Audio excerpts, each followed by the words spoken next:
So, Marxism, those of you who know, right? For those of you who don't know, Marxism essentially emerged as a critique of capitalism. Okay. Now let's understand the word. We had read that in earlier times, during Roman Empire, there was prevalence of slavery. Okay. There was prevalence of slavery. Afterwards,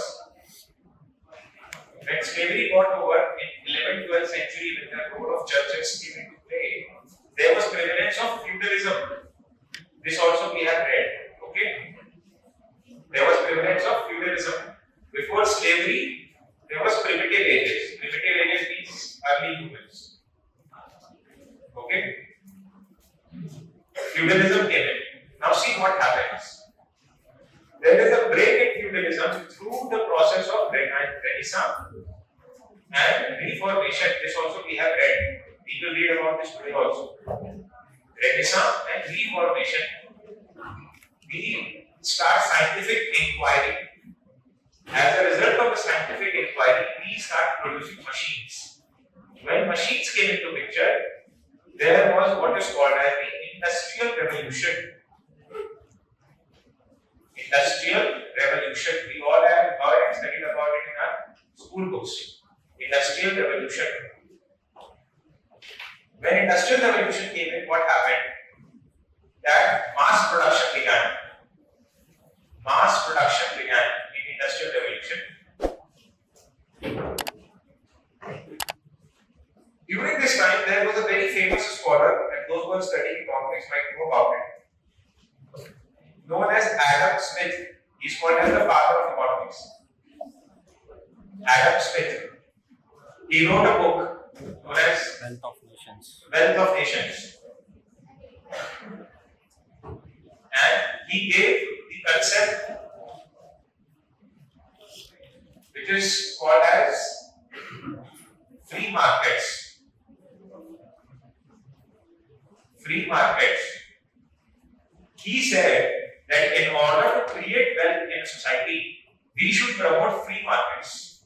Markets should be like invisible hands, where there is no restriction on the markets by the state, and markets are allowed to flourish and grow. This we also see in current times. The government is promoting privatization in the name of free markets, so that the private sector and the markets can grow on their own, and there is wealth creation. This philosophy of Adam Smith led to Industrial Revolution. This led to mass production, and mass production led to capitalism. Capitalism. Now, what is capitalism? When you promote free markets, what happens is that instead of focusing on welfare, you focus on what is called as profits. You focus on, in Hindi it's called munafa, profits. And because of profits, you start creating more and more wealth. And this system is called as capitalism. Okay? What happened in Europe is that in 16th, 17th and 18th century Europe, because of free markets and capitalism, there was an increase in wealth inequality. So those who were producing, those who were undertaking mass production, they became very rich. The capitalists became extremely rich, and the working class became poorer. So there was an increase in gap between rich and poor. There was increase in inequality between rich and poor. Some expropriated most of the wealth, whereas others were left out.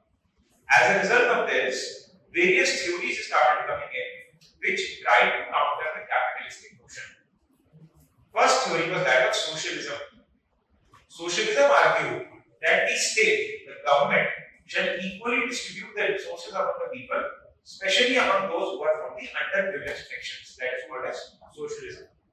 But a more radical version of socialism came in the theory of Marxism that was given by Karl Marx. So what did Karl Marx say?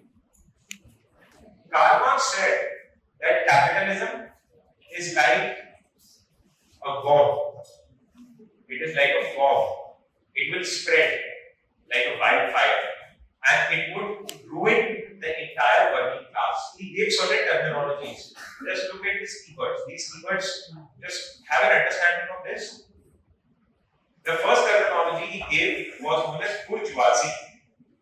B-O-U-R-G-E-O-I-S-E.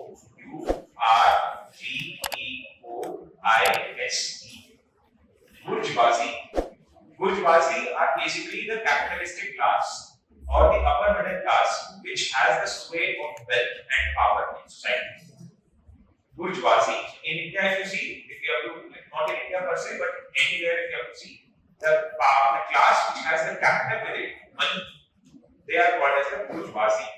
And those people are called as bourgeois. Bourgeoisie. On contrary, those who are the working class or the poorer class or peasantry, those who do not have the resources and lack capital, they are called as proletariat. P-R-O-L-E-T-E-R-I-A-T.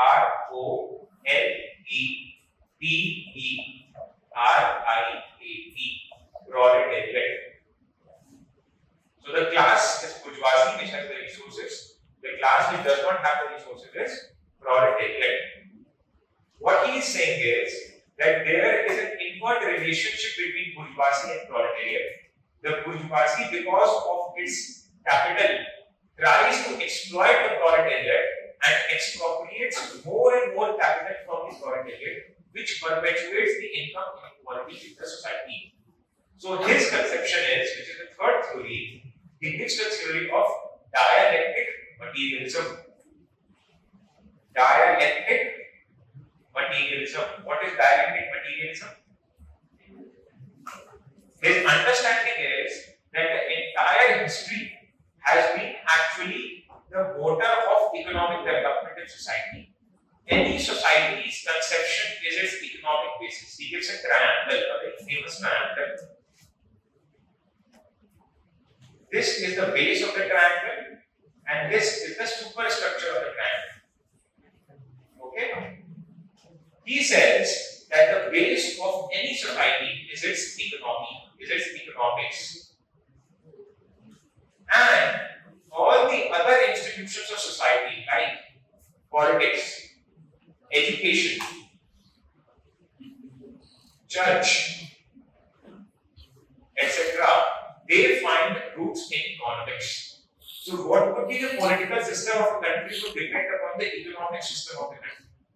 What would be the educational system of a country would depend upon the economic system of the country. What would be the nature of church would depend upon the economic system of the country. So economics is the fundamental basic structure of the society. All the other institutions of society are actually superstructures on the economic structure. And this philosophy is called as dialectic materialism. So economic structure forms the base. For example, what he meant to say was that let's say a society is capitalistic in nature, then it might be a liberal democracy. If the economics is socialist in nature, then it might be a socialist polity. If it is a communist in nature, then it would be like China. So his point of view was that it is the economic structure of the society that determines all the other structures. Now let's take example. Take example of India. Before 1991, we were a socialist economy, we were a mixed economy, but mainly leaning towards socialist side. I think you all understand this. 1947 to 1990, we were more or less a mixed economy. Mixture of socialism and private capitalism, but mainly leaning towards socialism. Heavily socialistic economy. At that time, most of our education was public education. Most of our education was public education. Our economy was socialistic, our education was public education, which means that when the government schools were most prominent and government colleges were the main institutions of imparting education. After 1991, our economy became privatized. We became capitalistic, we became neoliberal, we adopted capitalism in its complete format. But you will see a simultaneous change in education also. Private education came up, private colleges came up, private universities came up, private schools flourished. This is what Karl Marx is saying. That it is not the education that changed, it is the basic economic system of the society that acts as the base, and all the other institutions actually form the pillars, the superstructures of that basic structure. And because of this, because the basic structure is economic in nature, therefore the bourgeoisie tries to make the proletariat economically weaker and weaker. This is what is called as the theory of surplus value. Theory of surplus value.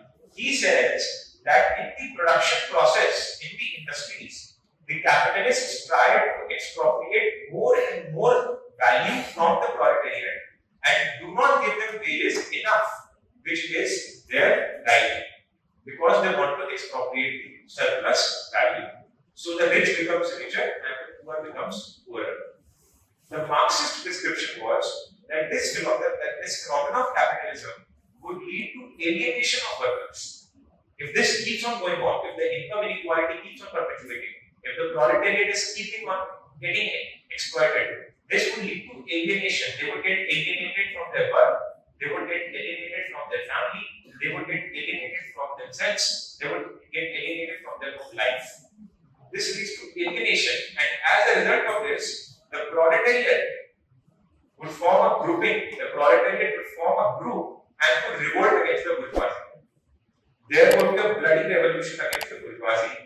They would take up arms and kill the entire bourgeoisie and establish a socialistic society, and then a stateless, classless society would be formed. So his famous statement is, workers of the world, you have nothing to lose but your chains. Unite. He is addressing the workers because they are so much exploited. He is addressing workers of the world, you have nothing to lose but your chains. He asks the proletariat to come together, take up arms, and undertake a bloody revolution against the bourgeoisie. And he says that we have to remove the super incumbent strata of bourgeoisie from the society and throw them in the air. We have to kill every bourgeoisie. He is very radical. He is a violent figure. He asks them to kill every bourgeoisie and then establish what he says a stateless and a classless society. Stateless and a classless society. He says that initially, when the proletariat revolt against the bourgeoisie, the first stage would be a socialist economy where the government would be formed and that government would distribute as per the needs of the people. Then the second stage would come where even the government is not required, people are sufficient in themselves, and in that stage, people would be getting as per their requirements. There would be no differentiation between classes, there would be no religion. He criticizes religion like anything. He says religion is the opium of masses. Religion is mainly used to turn masses into ideological figures, and it has no real meaning. So he says that there would be no religion, there would be no need of industries, there would be no need of anything. Everything would be managed by people, there would be no need of state, and there would be no differentiation in classes. In fact, there is a very famous statement he writes in Das Kapital. When I'm from JNU, in JNU there is very strong Marxist stronghold. So we used to read Marxist literature a lot. So the very famous one he has said that when a communist society would be formed, then the person would fish in the morning, he would rear cattle in the afternoon, he would read in the evening, and he would sleep at night, and no one would question him what he is doing. Which means that the person would be totally free to do whatever he wants to do. There would not be any restriction, there would not be any division of labor. So this is Marxism. Marxism essentially emerges as a critique of capitalism. It says that the income inequality that is emerging in society is because the bourgeoisie or the capitalists are perpetuating and exploiting the proletariat or the working class. The only way for the working class to prevent it is to wage a violent war against the bourgeoisie and remove the bourgeoisie from the society, throw them away, kill them, do a violent revolution, and establish a classless, stateless society. This is Marxism. Just to explain, the only real example of Marxism or the revolution was the Russian Revolution of 1917. In 1917, under Lenin, under a person named Vladimir Lenin, L-E-N-I-N, the Bolshevik Revolution took place, which was the first example of a communist revolution. Under the communist vanguard, the Communist Party of Soviet Union, CPSU, under the leadership of Lenin, the bourgeoisie were eradicated and the Communist Party came to power. The second example of the Bolshevik Revolution was in 1949, led by Mao Zedong, or Mao Zedong. Mao Zedong in China. Mao Zedong in China. The same thing he did, but there was differences. They did not adopt the Marxian ideology properly. What they did, Lenin took into play also the peasantry, because in Russia there were not enough working classes. Marxian idea was that only working classes. He also took peasantry alongside the working classes. And Mao Zedong only took peasantry. There were no working classes in China then. So he only took peasantry. A very violent revolution in China took place in 1949. Millions of people were killed. And in 1949, Mao Zedong came to power. And he also gave a very famous statement that freedom flows through the barrel of gun. This is a statement by Mao Zedong, that freedom flows through the barrel of gun. आजादी जो है वो बंदूक की नोक पे नहीं लगती है. Freedom flows through the barrel of gun. So this is 1949, the Chinese Communist Revolution, 1917, the Bolshevik Revolution, and this is the basic Marxist theory. What is Marxism? It is clear. Marxism essentially emerged as a critique of capitalism. This is a failed theory. Let me be very clear. This looks very radical, but in practical sense, this is a failed theory. The entire world has rejected it. Soviet Union got disintegrated in 1990. Then China also adopted capitalism under Deng Xiaoping in 1990s. So in a way, Marxism, in practical sense, is a failed theory. There is no logical corollary to Marxism. Marxism only has senses and relevance in limitation to capitalism. In critique of capitalism, it's good, but in its own policy prescriptions, it's an utter failure. There is no justifying violence in any way in any society. So, Marxism is also called as a dustbin of history. It's called as a dustbin of history. Because after 1990s, there is almost no country that is communist left. So China calls itself communist, but it has no elements of communism left in it. It's like a monarchy. So I hope you've understood this.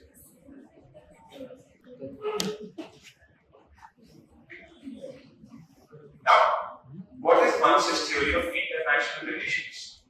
Now, what Marxist theorists do, is to apply Marxian assumptions in the international stage. What they say is that the world system is capitalistic. The entire world is capitalistic. Just as the society is divided between have and have-nots, in the same fashion, the world is also divided between have and have-nots. There are few countries of the global north, the developed country, the western country, that have actually expropriated all the resources at the cost of the developing and the underdeveloped world. So you are able to connect it. In Marxist terminology, they use the society at the national or the local level. They said that wherever industries are getting established, there is division of labor and it's leading to differentiation between bourgeoisie and proletariat. In international relations, they apply it at the global scale. They say that just at the social level, even at the global level, we are seeing that there is differentiation between have and have-nots. The developed countries like US, UK, West, Europe, they have expropriated all the resources, and the underdeveloped and developing countries of Latin America, Africa, Asia, they are getting exploited by the development. So what they assume is, their first assumption is that the world system is essentially capitalistic in nature. There is prevalence of global capitalism, and the world system is essentially capitalistic in nature. There's a very famous quote by Marx himself. Capitalism is expansionist. Capitalism is expansionist. And Marx says, imperatives of capitalism force bourgeoisie to settle everywhere and nestle everywhere. Capitalism is expansionist. Imperatives of capitalism force bourgeoisie to settle everywhere and nestle everywhere. Imperatives of capitalism force bourgeoisie to settle everywhere and nestle everywhere.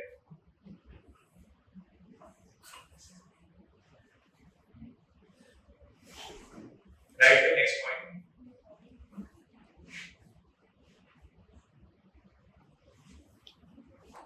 Marxist scholars essentially consider the world system. Marxist scholars essentially consider the world system to be capitalistic. They make a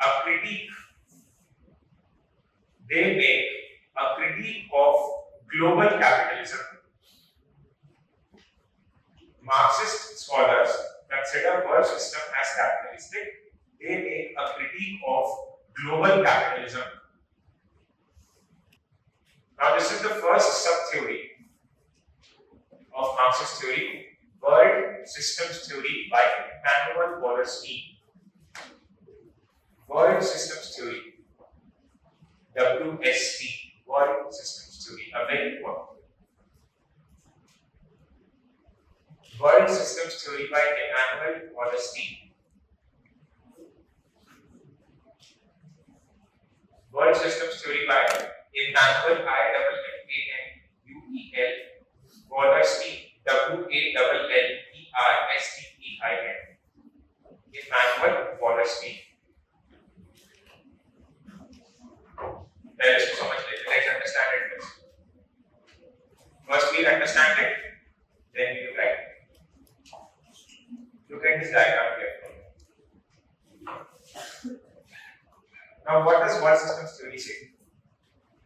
World system theory essentially argues that the entire world system is capitalistic in nature, and just as societies are divided between have and have-nots, in the same fashion, the world is divided between core and periphery. So the keywords are bourgeoisie and proletariat there, but in international context, the keyword is core for capitalistic countries, the developed countries, and periphery for underdeveloped countries. So core and periphery. What are core countries? Core countries are those countries which have industrialized themselves to the hilt. Those countries which are westernized, those have modern technology, those which have very high levels of income. These are core countries, like Western countries, US, UK, Europe.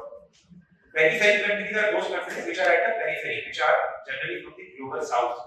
These countries lack natural resources, so they have plenty of natural resources, but they lack wealth, they lack modern technology, they lack sound skills, and therefore they are called as peripheral countries.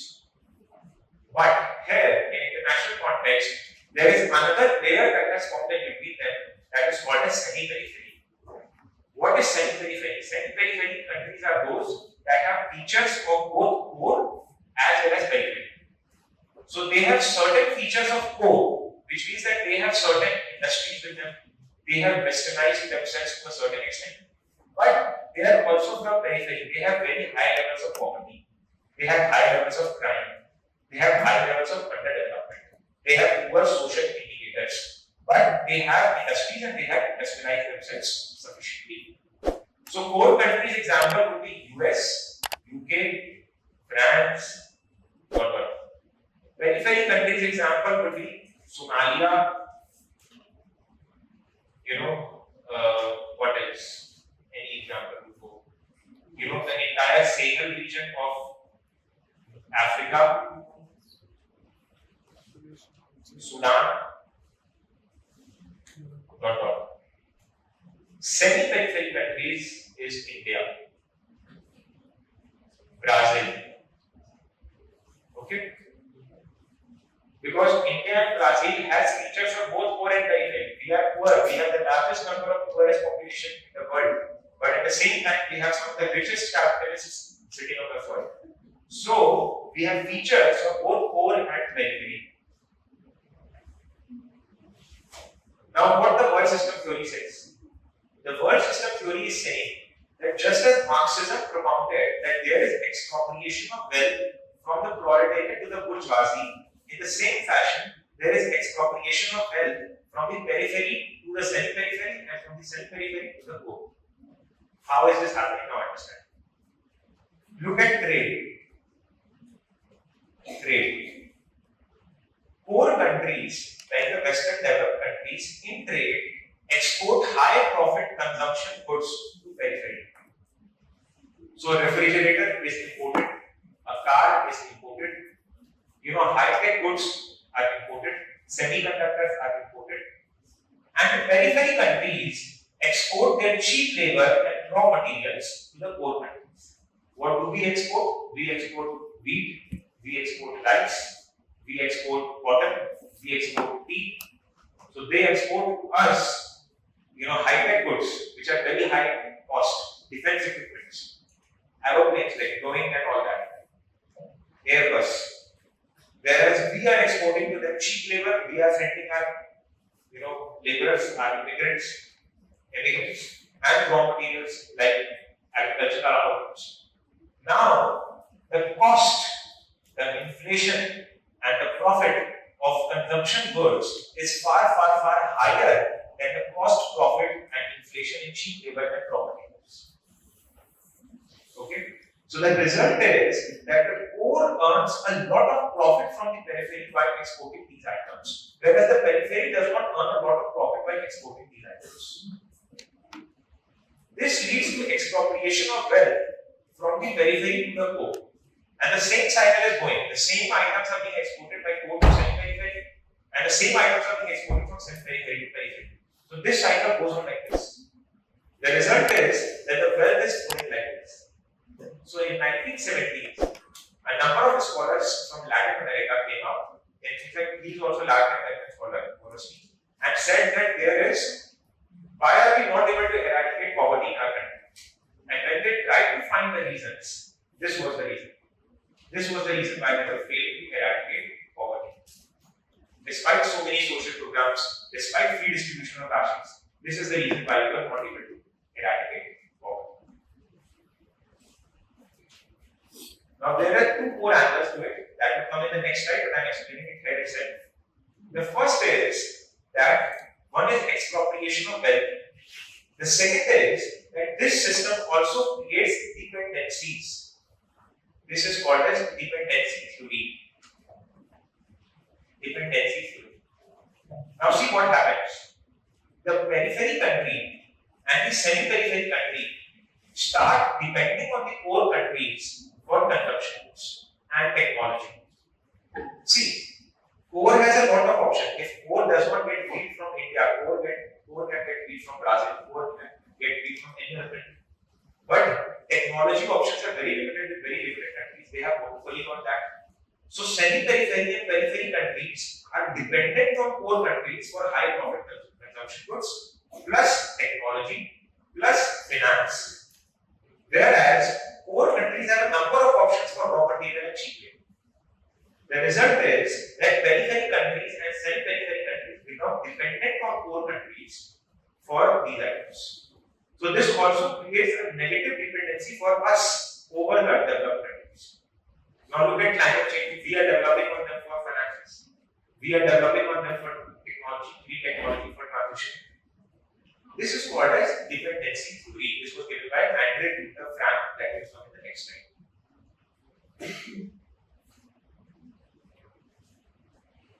Dependency school. Don't write this. I'll write after I started reading. Dependency school. Andre Frank, development of development. Dependence for finished goods, trade and investments. Declining terms of trade for periphery. Example: refrigerator becoming more expensive than coffee beans. This is example of which you don't write right. Now write for this world system theory first. Under world system theory, right? After you have written that there is global capitalism, right? The world system is divided between three parts. The core, and draw this diagram also. The core comprises of highly industrialized, write a little fast. The core comprises of highly industrialized, developed nations that have dominance in technology, finance. The core countries are highly industrialized and have dominance, highly industrialized and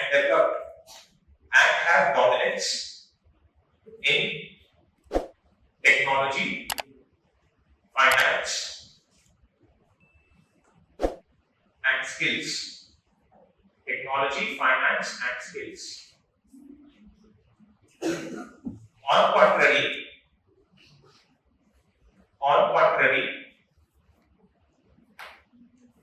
the periphery countries,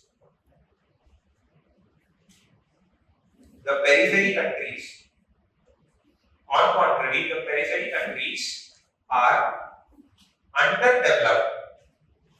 underdeveloped or developing countries. On contrary, the periphery countries are underdeveloped or developing countries.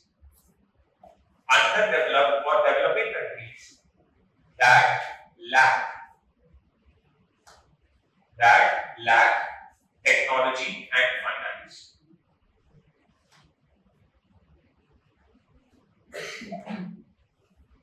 Okay. Then on next paragraph, right? The third component, the semi-periphery. The third component, the semi-periphery countries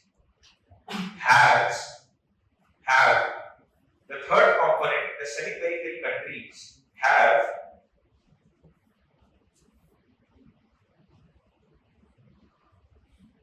the features of both core and periphery. Have features of both core and periphery. They comprise of modern industries.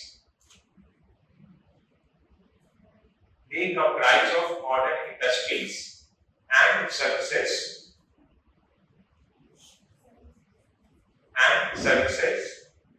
However, modern industries and services, lack high levels of economic development. Lacks high levels of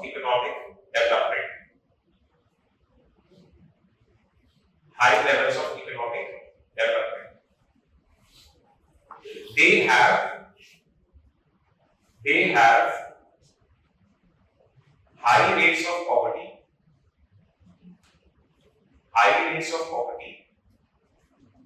They have high rates of poverty, poor social indicators. They have high rates of poverty, poor social indicators,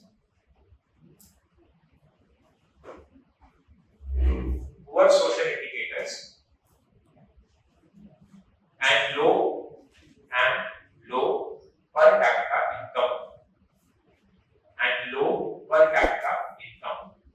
They have high rates of poverty, poor social indicators, and low per capita income. Then again, right? The core countries expropriate wealth from periphery. The core countries expropriate expropriate wealth from periphery by exporting. The core countries expropriate wealth from periphery by exporting high profit consumption goods. By exporting high profit consumption goods,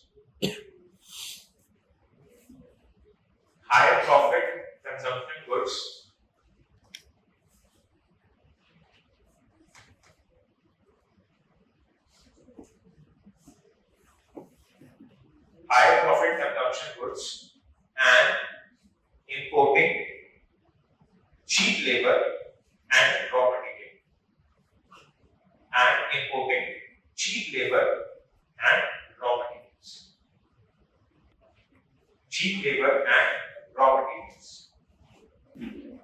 Now write this. Dependency school. Dependency school given by Andre Günther Frank. Andre Günther Frank.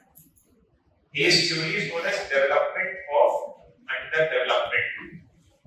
Development of underdevelopment. Dependence for finished goods, trade and investments, and declining terms of trade for periphery. I hope you understood it. What is development of underdevelopment? It means that instead of developing, underdevelopment is developing. The countries are becoming underdeveloped, and that is developing. Development of underdevelopment. Dependence for finished goods, trade and investments, and decline in terms of trade for periphery. And give that example. Refrigerator becoming more expensive than coffee beans. He was a Brazilian scholar, and the first Brazil is a big coffee exporter. He gave this example that we import refrigerator, we export coffee beans. Refrigerator price has got doubled, but